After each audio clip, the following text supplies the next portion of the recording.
जो लोग कुंभ नहाने नहीं जा पाए वो अपने सारे पाप अपनी पत्नी को बता दें, फिर देखिएगा आपकी पत्नी आपको घर पे ही धो देगी।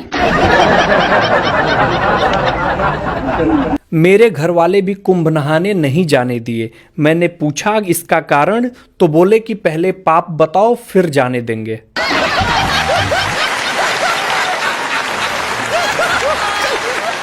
एक टीचर ने बच्चे से पूछा कि स्वर्ग में कौन जाता है, तो बच्चे ने कहा कि जो पति अपनी पत्नी से डरते हैं वो स्वर्ग में जाते हैं, और जो पति अपनी पत्नी से नहीं डरते उनके लिए धरती ही स्वर्ग है।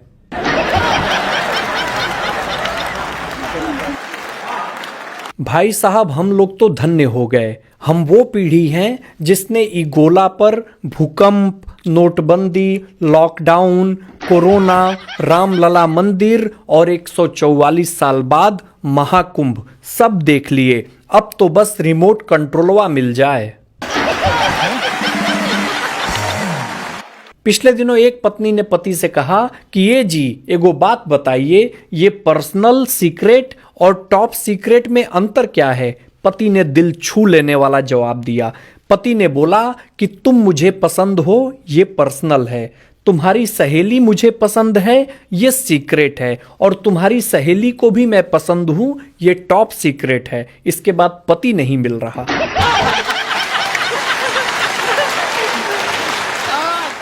मैं कुंवारा हूं और अपने कुंवारे दोस्तों से भी एक बात कह देना चाहता हूं कि कुंवारे लड़कों, कर्म पर ध्यान दो, फल की चिंता मत करो। फल तो तुम्हारे ससुराल वाले तिलक में भर भर के लाएंगे। भाई साहब, समय समय की बात है। एक समय था जब लोग ज्वेलरी छुपाते थे, फिर एक समय आया जब लोग सैलरी छुपाने लगे, और अब गैलरी छुपाते हैं। पिछले दिनों एक बाप ने बेटे से बोला कि बेटा मम्मी कहाँ गई हैं। तभी बच्चे ने बोला कि पापा प्राकृतिक रचना छेड़छाड़ केंद्र गई हैं। तभी पिताजी ने बोला कि बेटा ये कोई सांस्कृतिक संस्था है क्या। बेटा बोला, अरे पापा ब्यूटी पार्लर।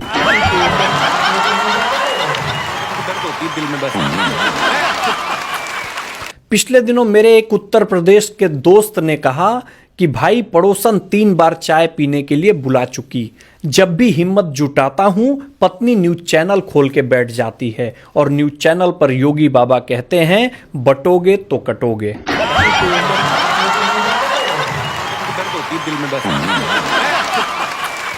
पिछले दिनों टीचर ने बच्चे से पूछा कि बेटा अगर लड़कियां पराया धन होती हैं तो लड़के क्या होते हैं। बच्चा बोला कि सर लड़के चोर होते हैं। टीचर बोले कैसे। बच्चा बोला क्योंकि चोरों की नजर हमेशा पराये धन पर होती है।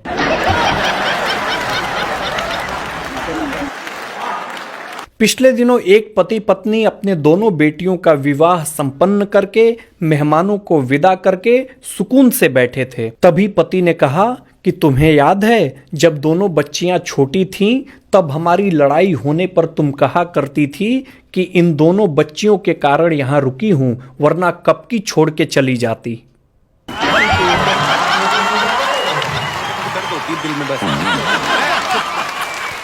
अभी अभी फरवरी बीता है। आशिकों के 7 दिवसीय महोत्सव का कार्यक्रम बीता है। इसी 7 दिवसीय महोत्सव में एक दिन मनाया जाता है प्रपोज डे के बारे में।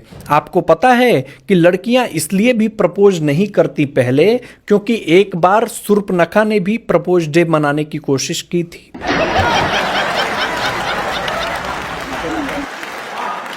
मेरे दिमाग में काफी दिन से एक बात घूम रही है कि आखिर कश्ती वहां पहुंची कैसे जहां पानी कम था, और चलो पहुंच भी गई तो वहां डूबी कैसे जहां पानी ही कम था।